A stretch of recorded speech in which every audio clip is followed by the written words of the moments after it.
ગંગાપુર ગામમાં. અહીંયાથી તો પાછું મને ગામમાં પણ જવું પડશે. અહીંયા તો ગાડું કે મોટર બસ કાંઈ નહીં મળે. હા, મારે જવું કે હા સામે ઘોડાવાળા પૂછી તો લો. કાકા, અહીંયાથી ગંગાપુર ગામ કેટલું દૂર? 16 કિલોમીટર. તો તમે મને આ ઘોડા પર લઈ જશો? કેટલો ખર્ચ છે? 100 રૂપિયા. મને તો બીક લાગે છે. હા, આવી ગયો. પગ બધું દુખે છે. આને ગામડું કહેવાય?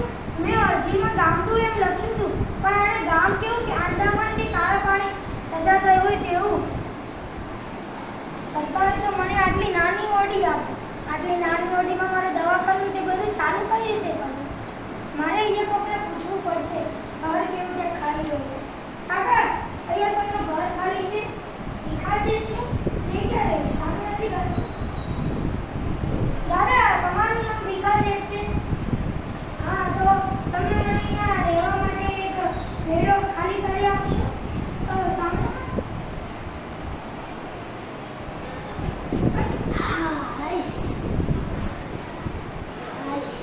થાકી ગયો તો આની ઘડીક આરામ કરી લો. ચલો, દવા આવી ગઈ છે તો દવા પણ ગોઠવી દો. હાલો, દવાખાનું ચાલુ કરી દો.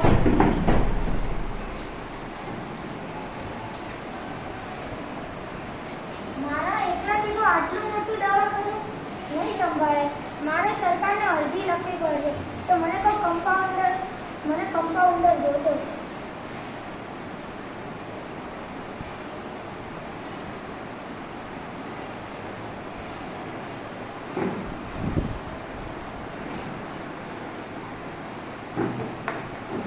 હા, તમારે શું થયું?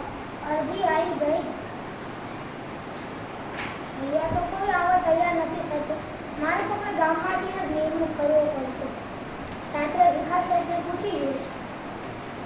વિકાસ શેઠ, અહીંયા કોઈ નોકરી ગોતે છે? કારણ કે મારે કોઈ કમ્પાઉન્ડર તરીકે મારથી તો આટલું મોટું દવાખાનું સંભાળાતું નથી. રમેશભાઈનો છોકરો શંકર, તમે એને કાલે પૂછી જોજો ને, અથવા જો આ પાડે તો એને મોકલજો. શું તારું નામ શંકર છે? હા, તો મેં તમને કમ્પાઉન્ડર તરીકે રાખ્યો છે. આ દવા ગોઠવી દે.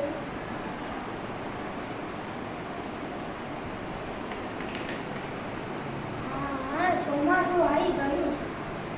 ચોમાસું આવ્યું એટલે આ ગામમાં તો મેલેરિયાવાળો દર્દી મારા દવાખાને વધારે આવે છે. મને લાગે છે કે અહીંયા વધારે મેલેરિયાનું પ્રમાણ વધારે થતું હશે.